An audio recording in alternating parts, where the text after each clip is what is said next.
Itu biasa yang terjadi. Bapak Ibu, ini segar cerita saja.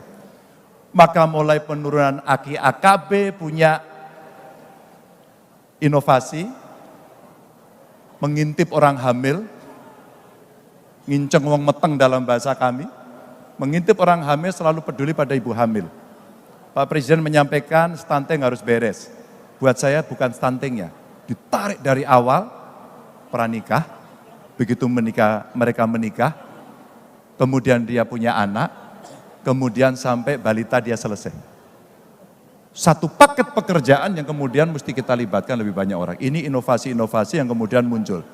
Termasuk tadi bagaimana perhatian kepada ibu anak, bagaimana lebih banyak mendengarkan apa-apa yang menjadi suara masyarakat, dan kemudian kita berikan aplikasi yang memudahkan mereka. Dan kita menjaga perasaan kita untuk tidak tersinggung kalau kemudian masyarakat protes sama kita. Ya seperti saatnya biasanya kalau mau pemilihan orang mendekati dengan senyum yang lebar. Begitu terpilih, kecutnya kadang-kadang terlalu lebar gitu ya, kurang senyum. Bapak Ibu, dan di sebelah kiri kemudian bagian dari apa-apa yang dikerjakan oleh teman-teman. Next, saya mau agak cepat. Lanjut. Maka kami mencoba bertanya kepada Kemdagri. Pak Menteri Dalam Negeri, tolong dong Pak, kami dikoreksi.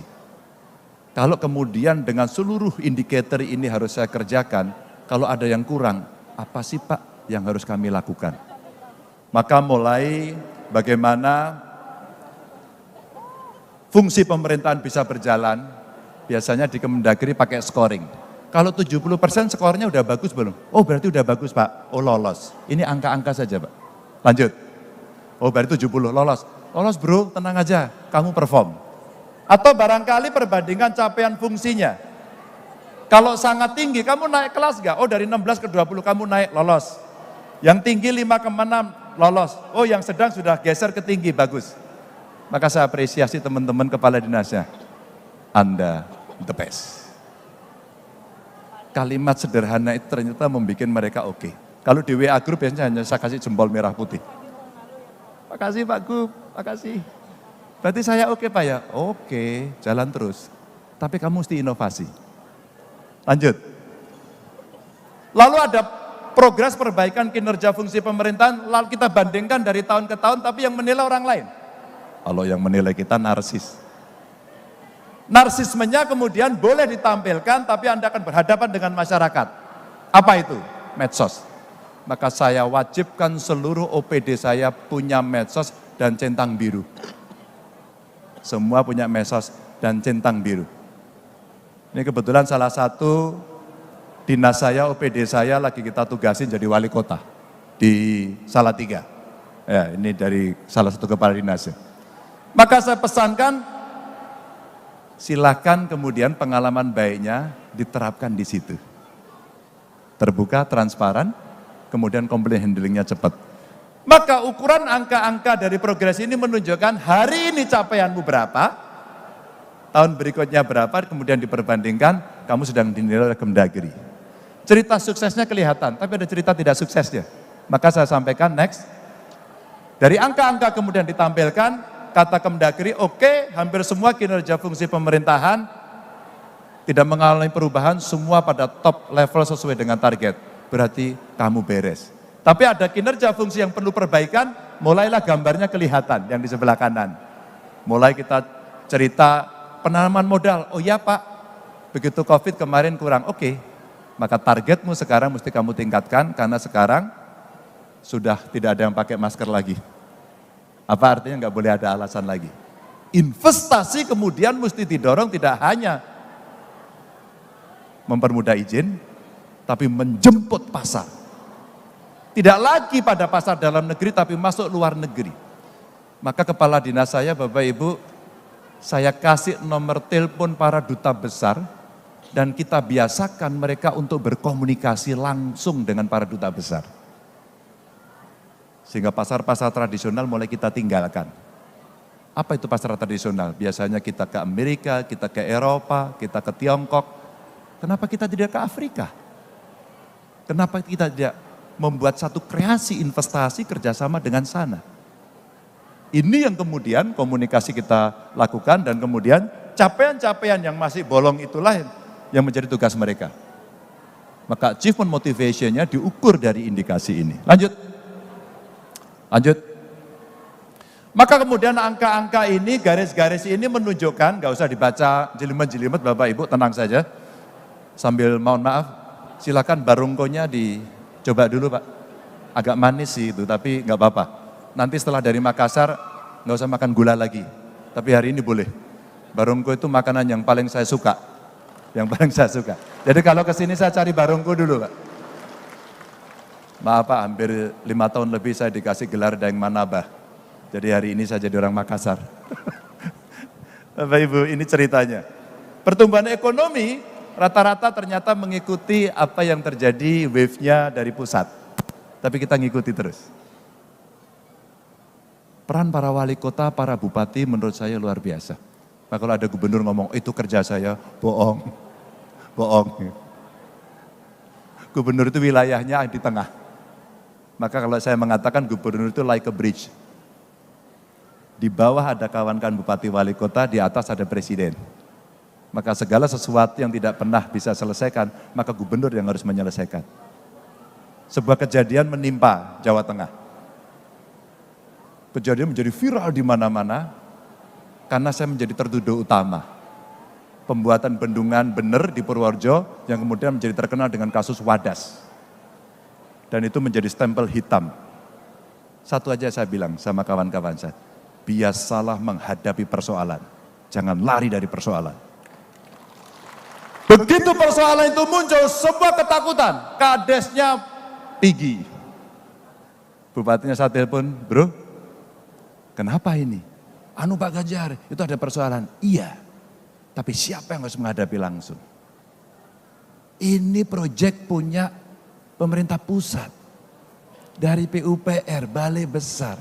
Ini bendungan nanti tertinggi. Ini akan menyelesaikan satu pengendalian banjir, dua suplai air, dan kemudian derivat turunan dari proyek itu. Nilainya gede banget dan sudah belasan tahun tidak pernah bisa berhasil.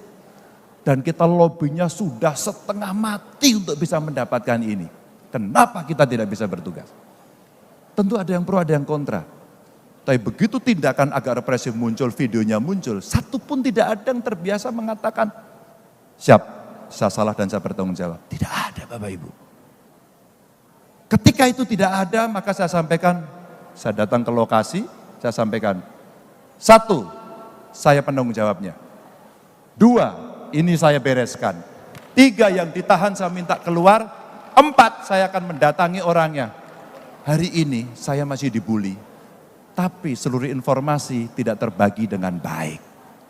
Maka saya sampaikan kepada mereka, Mas Ganjar gimana kasus Wadas? Ketua kelompok penolaknya sudah menerima dan mendapatkan ganti untung 11 miliar. 11 miliar. Saya komunikasi sama Pak Presiden, Pak Jokowi, udah Pak Gub, silahkan diteruskan, izin Pak. Skim ganti ruginya ini bagus banget Pak. Itu akan memudahkan kami untuk berbicara dengan mereka. Dan sekarang 100% semua sudah diukur lahannya, 100%.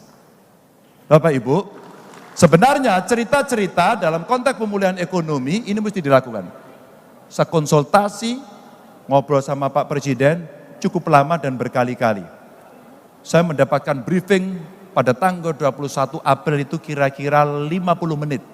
Karena menjelang hari Lebaran esok paginya, saya terbang dari Jakarta ke sana menemani beliau sendirian. Selama 50 menit itulah Pak Presiden menyampaikan kepada saya bagaimana situasi global tidak baik, bagaimana infrastruktur mesti cepat dikerjakan, dan bagaimana peran kepala daerah harus melakukan itu dengan cepat. Saya merasakan, iya, ini tanggung jawab kita ya.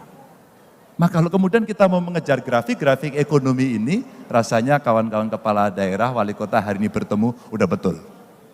Teman-teman punya kesamaan frekuensi, teman-teman bisa sharing pengalaman dan kemudian kita maju bareng-bareng. Lanjut, ekonomi, kesejahteraan dan kualitas SDM setelah pandemi, terus terang saja ini masih meninggalkan PR yang masih besar, stunting, pengangguran, kita mesti melakukan atau membuat job creation, melibatkan anak muda tadi saya lihat dari teman-teman wali kota itu keren banget. Dan anak muda hari ini butuh kreatif hub lebih banyak. Bapak Ibu silakan. Silakan. Anak muda butuh ruang-ruang kreatif dengan dukungan infrastruktur IT yang bagus.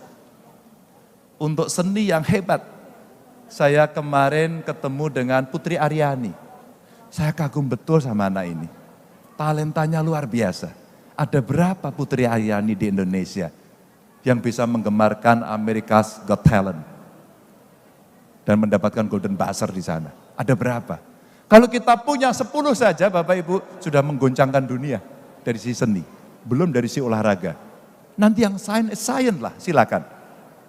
Tapi PR ini Bapak Ibu mesti kita dorong karena bonus demografi 13 tahun sekali. 13 tahun mesti kita bereskan. Kalau enggak gagal kita. Gagal kita. Ini kita mesti sangat serius. Maka rasanya kita lebih pada skill, expertise, keahlian, atau pada ijazah. Bapak Ibu, pada titik ini suka tidak suka, mau tidak mau mesti direform betul. Harus direform. Kita menyesuaikan sama perkembangan zaman yang membutuhkan tenaga itu. Dan kalau kita kelebihan, gak apa-apa kita ekspor, tapi mesti skilled labor. Bukannya unskilled. Ini soal bonus demografi dan bagaimana menjaga kualitas SDM kita. Lanjut. Serapan tenaga kerja tadi dan kelayakan upah ini berimbang. Berimbang mengikuti pekerjaan, tapi ukurannya satu, berapa kinerja yang bisa kita lakukan dan berapa keterampilan yang dibuat. Maka ketika Pak Presiden memerintahkan saya, Pak Gubernur di Jawa Tengah ada enggak tempat yang bisa kita jadikan sebagai sebuah contoh? Jadilah Batang.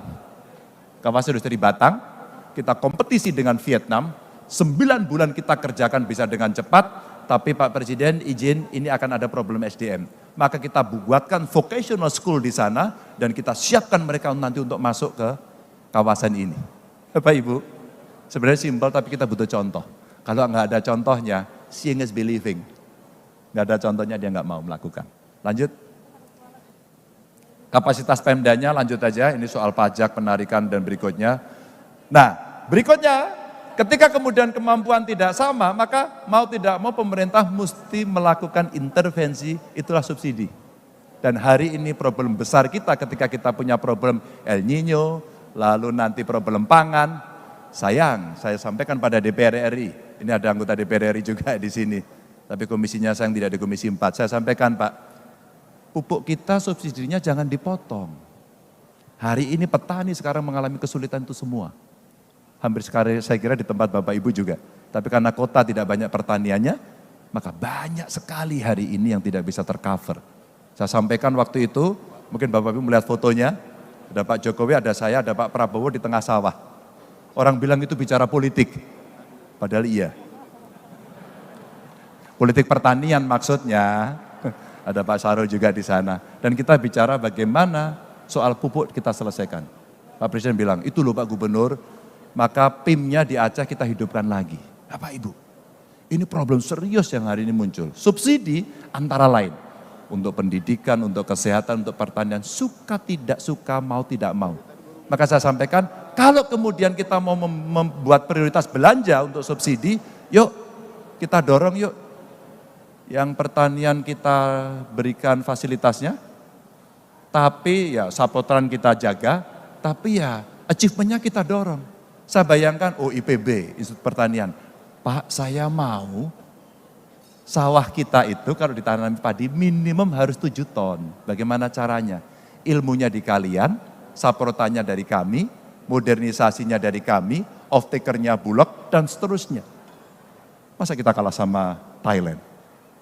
Tugasin aja, ada BRIN, ada kampus, ada perusahaan, tugasi. Dan ini pekerjaan pertanian semusim.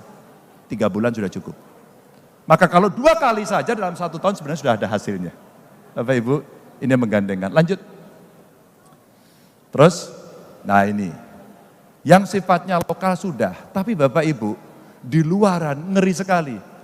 Saya yang tidak terbaca, saya mau bacakan saja. Biar Bapak Ibu agak enak nanti coba membaca.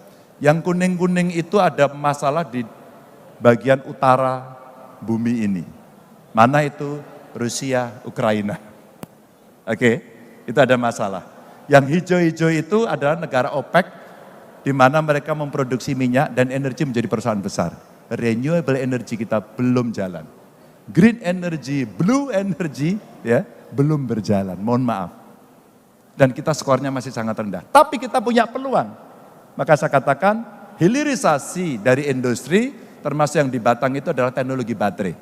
Nikelnya kita punya, saya kira tempatnya di Sulawesi yang paling banyak. Hilirisasinya belum, SDN-nya belum, tapi kalau buat baterai masih ada komponen yang belum kita dapat. Maka Pak Presiden kemarin ke Australia menemukan itu. Kalau ini bisa join, sebenarnya kita akan punya energi alternatif dan kita bisa menjadi juara dunia. Maka saya senang waktu Pak Presiden bicara begini. Pak, kita kan kalah di WTO, kita lawan. Mantap. Kita lawan. Kita banding, tapi hilirisasi mesti dibereskan hari ini. Mesti dibereskan hari ini, enggak bisa menunggu. Sama dengan infrastruktur, makin ditunda harga tanah makin mahal. Maka indeks dari tekanan rantai pasok global pada saat terjadi COVID goyang semuanya. Semua goyang. Saya punya petani porang, sekarang nggak bisa ekspor. Terus kemudian sarang burung walet hari ini terhenti. Ya masih ada tapi belum bisa semua. Furniture kita baru mulai menggeliat, Bapak Ibu. Maka market baru mesti kita ciptakan. Itulah yang saya bilang tidak lagi masuk pada pasar tradisional tapi menciptakan tempat-tempat yang baru. Lanjut. Ini disrupsi rantai global. Dan ketidakpastiannya masih kelihatan, maka kalau kita lihat dari indeks mulai dulu tahun 90-an ada perang Teluk, kemudian resesi di Amerika Serikat setelah 9 September, terus kemudian ada perang Irak dan kemudian pandemi SARS waktu itu, SARS dulu ya. Lalu ada krisis financial global, terus kemudian ada polemik fiskal di Amerika dan krisis utang pada saat itu di Eropa. Ini grafiknya nggak karu-karuan. Nah puncak yang tertinggi kemarin negosiasi perdamaian perang dagang Amerika Serikat dan Tiongkok. Kita sebenarnya pernah mendapatkan keuntungan. Ketika Amerika tidak mau membeli produk Tiongkok dan Tiongkok tidak mau membeli produk Indonesia, Tiongkok beli produk Indonesia dan Amerika beli produk Indonesia. Momentum yang sebenarnya bisa kita ambil. Maka itulah peran para diplomat kita, para duta besar kita untuk kita tugaskan dalam fungsi ekonomi. Dan kontestasi geoekonomi inilah yang hari ini Bapak Ibu kita ditugaskan. Kepala daerah harus mikir itu enggak? Ya iyalah. Maka kita dalam satu rantai pemerintahan level pusat, provinsi, kabupaten, kota ini memang harus ada satu yang kita mendapatkan well informed dengan data yang presisi. Ya. Dan Indonesia harus melakukan terobosan, nggak bisa enggak. Maka saya senang kemarin, yang sifatnya pasar-pasar baru diciptakan, saya kira Pak Presiden kemarin cukup intent dengan Uni Emirat Arab umpama, investasi juga gede-gede banget gitu kan. Di Tiongkok masih jalan, Amerika masih masuk, dan kebetulan beberapa bulan terakhir saya ketemu dengan para tamu-tamu asing itu, dan mereka menyampaikan luar biasa. Terakhir Korea, ibu-ibu, penggemar drakor angkat tangan? Oke. Bapak-bapak, ibu-ibu penggemar K-pop angkat tangan? Penggemar Blackpink ada? Penggemar BTS? Ada para ARMY di sini? Blackpinknya udah ada nih. Black and Pink. Pak tahu ARMY enggak Pak? Tahu Pak? Enggak ya? Cucunya tahu Pak pasti. Sampai kemudian kami punya kerjasama dengan pemerintah Provinsi Chungcheong Bungdo kemarin, dari Chungcheong Bungdo datang dan mereka lagi menyampaikan kami sedang membuat sekolah musik K-pop dan membuka seluruh dunia. Luar biasa. Dan setelah itu keponakan saya, ya, cucu-cucu kakak saya, semua sekarang pinter makan dan bisa menikmati rasanya kimchi yang sangat asem itu. Hanya karena lagu K-pop. Hanya karena dia nonton drakor. Bahkan sekarang gadis-gadis remaja atau remaja putri skincare-nya maunya dari Korea Selatan. Bapak-bapak juga pakai skincare? Pakai ya Pak? Oh pakai, Bapak glowing kok.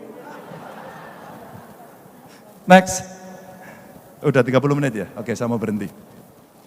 Dan risiko global ini menjadi kerawanan Indonesia dan kemudian ada tren kenaikan suku bunga, ya.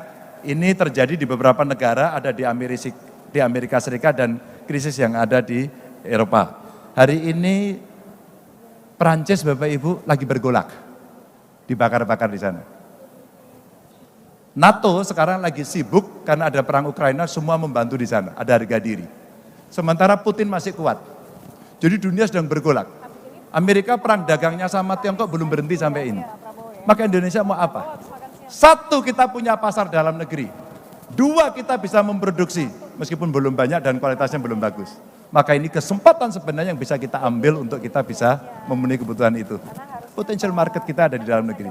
Dengan melihat dunia yang berubah, ada ancaman perang cyber 2023, kita mesti hati-hati. Ada instabilitas politik menjelang transisi kekuasaan di beberapa negara. Ada juga peningkatan aktivitas senjata nuklir. Bahkan dalam konteks geopolitik, ini menarik. Di selatan ada AUKUS, Amerika, UK, dan Australia. Di utara ada Quad. Kalau tidak salah ada Jepang di sana, ada Amerika, ada India. Di timur ada bilateral, kerjasama pertahanan antara PNG dengan US. Di Timur Leste ada Tiongkok di sana. Dan Indonesia ada berada di tengahnya. Geopolitik dunia.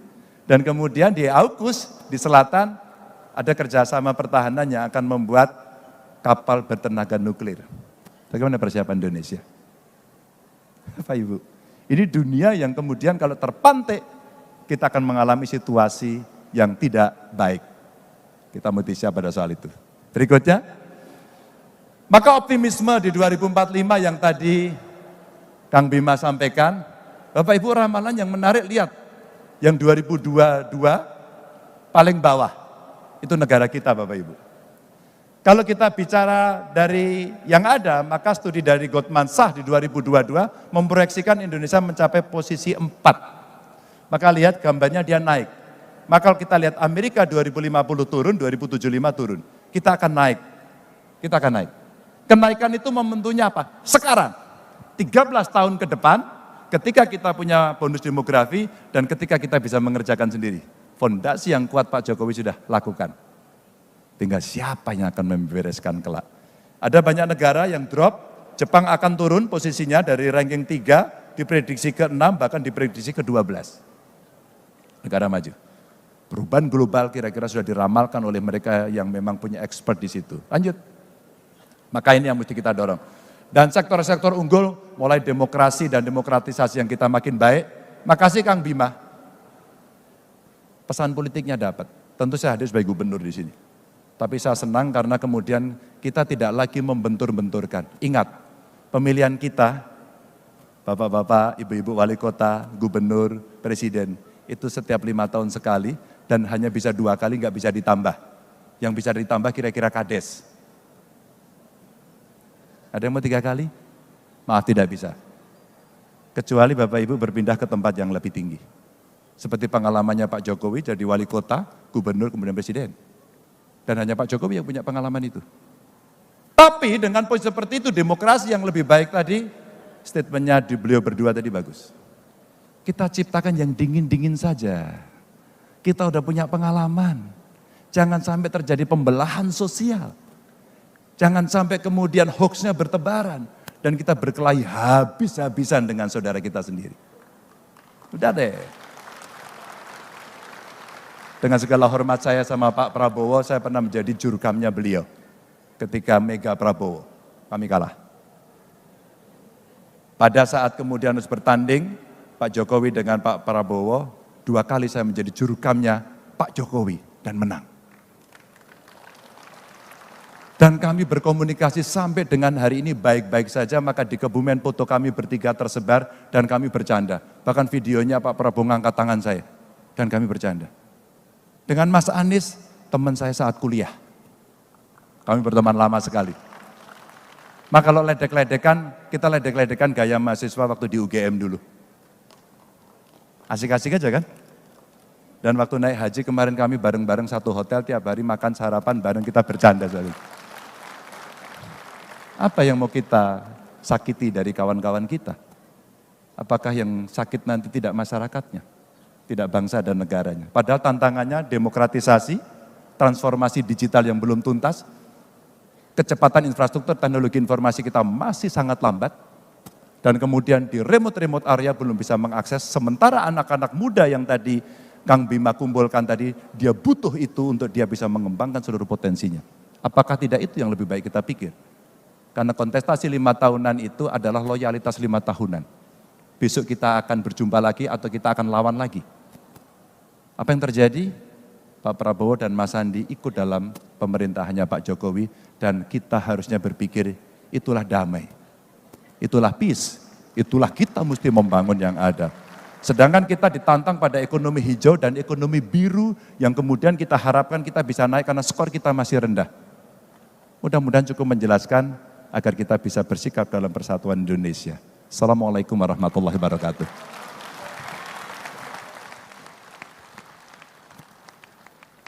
Udah boleh turun, Pak? Pak Ganjar. Udah boleh turun, Pak? Belum. Tugasnya belum selesai, Pak. Ya, ini baru kali ini wali kota Argonya sudah di-set sampai jam 12, Pak. Oh, ya. Ya, lumayan Jadi sadis ini, Bapak ya. Ibu, kami yakin pasti akan banyak yang ingin bertanya, tapi karena waktu yang terbatas, kami sudah mengatur izin Pak Gubernur. Silakan. Kami memberikan kesempatan kepada komisariat wilayah. Oke. Ya, untuk setiap sesi ada 2. Jadi kami sudah sepakati, kami mengundang komisariat 3 dan 5 untuk menyampaikan pertanyaannya. Komisariat 3, Wali Kota Pekalongan, ya kami persilakan.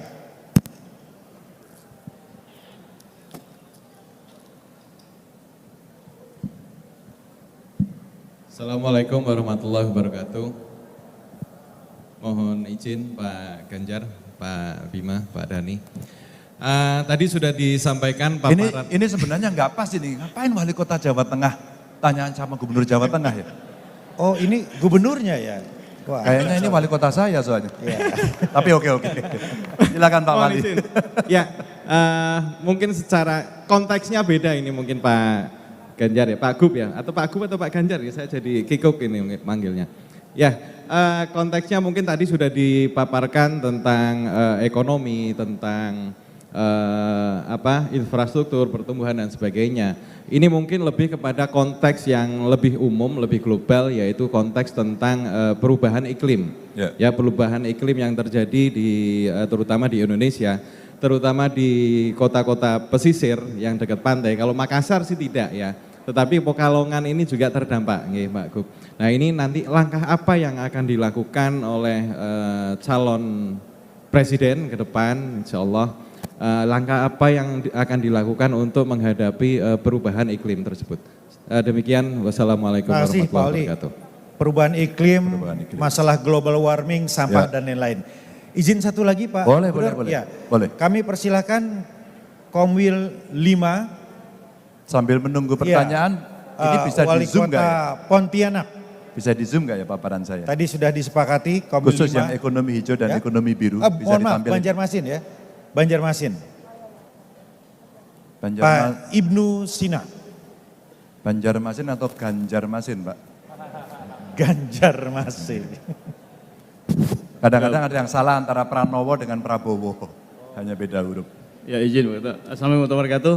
Pak Gubernur, kami dari Pulau Kalimantan itu Komwil 5, ya, ada 9 wali, ada wali Songo di Pulau Kalimantan. Tadi menyepakati terkait dengan pertanyaan ini Pak Gubernur. Pulau Kalimantan ini kan penduduknya hampir 20 juta. Enggak ada apa-apanya lah dengan Jawa Tengah gitu ya. Karena hampir separuh Jawa Tengah mungkin. Ya, ada lah Pak, masa nggak ada apa-apanya? Di sana hebat-hebat semua Pak. Baik, tetapi sumber daya alamnya sangat luar biasa. Nah oleh karena itu, bagaimana mengelola Pulau Kalimantan untuk kedepannya dengan sumber daya alam yang melimpah, tetapi tetap tidak menimbulkan kesenjangan antara pusat dengan daerah. Selama ini kan 80-20. Nah kami minta ya 50-50 lah, jangan pembagiannya 20-80, gitu aja mungkin. Nitip itu aja Pak Ganjar, terima kasih banyak. Terima kasih. Cukup, Pak Dhani. Udah, Kang. Saya mau dari Wali Kota Pekalongan dulu, kenapa saya minta di Zoom. Ini tadi saya jelaskan terakhir dari ekonomi hijau. Ini ada kaitannya dengan global climate change. Kalau boleh sedikit saya bacakan, sebenarnya posisi Indonesia pada Green Future Index kita, itu urutannya ke-70 dari 76 negara. Lumayan ya, maksudnya tidak terakhir. 70 dari 76 negara, ini maksudnya. Ini saya ceritakan. Dan ini nilainya kira-kira 3,68 dan Indonesia ini terpaut cukup jauh dari rata GFI dari global yang sebesar 4,82. Dan ini Indonesia Bapak Ibu, ini nilainya di bawah rata dunia, maka PR-nya besar. Apa yang dialami oleh teman-teman di sekitar Pantura Jawa, mulai dari paling barat sampai dengan paling timur, adanya land subsidence. Saya terima kasih pada para wali kota yang berani untuk mengambil keputusan hebat. Hentikan pengambilan air tanah. Kita mesti bisa melakukan penegakan hukum dengan sekali lagi berani. Kejadian di Semarang saya harus bertengkar dengan sangat keras baik oleh pemerintah pusat maupun yang ada di bawah. Untuk apa? Jangan izinkan. Saya berkali-kali, jangan izinkan. Maka seringkali tata ruang musuhnya adalah tata uang. Alasan investasi atau disuap. Maaf ini saya bicara terbuka. Maka pada saat itu ketika kita tidak menata wilayah ruang dengan sangat baik, maka land subsidence akan terjadi. Global climate change yang kemudian muncul, kalau kita tidak berkontribusi tidak bisa. Posisi Indonesia yang terakhir kemarin menjadi presidensi ASEAN, mestinya dalam konteks kawasan kita bisa menyuarakan carbon trade. Carbon trading ini sebenarnya yang kita bisa jadikan sehingga Barat akan menghormati kita dan kemudian tidak hanya menunjuk bahwa kita selalu salah. Tidak. Bapak Ibu, dengan angka-angka ini maka ya dari semua dimensi yang ada, maka dua nilai paling rendah dari urutan yang ada, maka kebijakan iklim yang sebesar 2,67 dan transisi energi 3,1 yang masih rendah ini, hari inilah yang kita dorong. Maka kenapa tadi saya contohkan WADAS. Itu tidak hanya untuk pengairan dan pengendalian banjir, tapi sebenarnya untuk energi. Ini contoh aja. Daripada kita batu bara kita banyak ya, dan banyak orang kaya karena batu bara. Tapi kalau itu tidak kita geser segera, maka kita akan mengalami kerusakan yang lebih parah. Emisi gas buangnya pasti akan bahaya. Bapak Ibu, ini yang terjadi. Ya. Maka kemudian peningkatan tersebut yang relatif sangat lambat mesti dengan kebijakan. Agar kemudian global climate change-nya ini betul-betul ada dua. Satu negosiasi internasional, dua kebijakan dalam negeri. Maka beberapa pengalaman area mengalami land subsidence, saya sampaikan, mari kita sosialisasi, mari kita berembuk dengan masyarakat, kita ajak dialog yang cukup intens dan tidak sebentar, karena butuh waktu yang lama, untuk kemudian bisa menjelaskan. Pengalaman saya menangani WADAS itu ternyata hanya butuh menjelaskan, karena literasi kita sangat rendah pada banyak hal. Ternyata dengan intensitas seperti itu saya kirim orang untuk live in di situ, berhasil. Maka dengan global climate change pun sama. Bapak Ibu, di tata ruangnya ya, saya lagi menegosiasi nih, untuk kemudian memindahkan orang-orang yang sudah terlanjur tenggelam di situ. Pilihannya dua, kamu pindah atau kamu beradaptasi dengan kondisi baru, kamu sekarang menjadi manusia terapung. Ada dua pilihan. Ini kaitannya dengan global climate change. Saya sudah ketemu Pak Makrut, Perdana Menteri Belanda, datang ke Semarang, saya suruh melihat. Dan sekarang dengan Delft University lagi kita kembangkan termasuk yang ada di Pekalongan. Maka rasa-rasanya mulai dari ekonomi biru dan hijau, yang biru boleh naikin nggak? Operator? Halo? Oke. Dinaikin nggak yang biru? Nah. Yang ekonomi biru.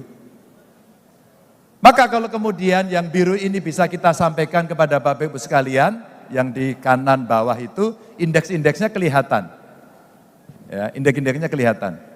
Pengelolaan ruang laut kita yang hari ini sangat tidak optimal Bapak Ibu, rasanya ini kebijakan mesti kita arahkan.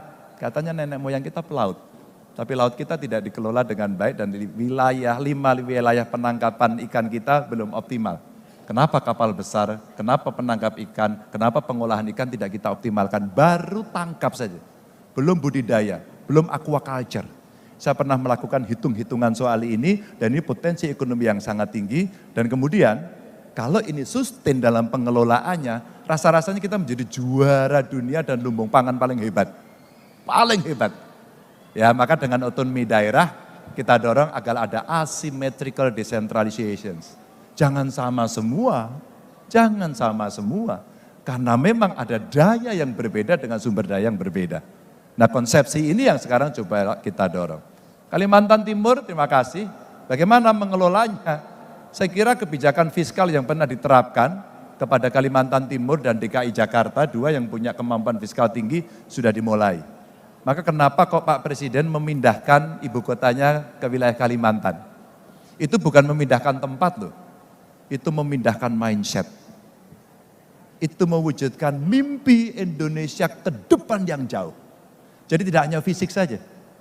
Nanti ada perilaku, ya, ada cerita tadi ekonomi hijau, ekonomi biru, itu sekarang lagi dalam desain besar yang ada di sana. Harapannya, biasanya kalau gulanya ditaruh di situ semuanya akan datang. Maka kemudian apa yang diusulkan tadi, bagaimana kemudian Kalimantan dikelola? Pak, saatnya kemudian kita berbicara. Saya pernah bertanya, kita kaya enggak? Kaya. Iya.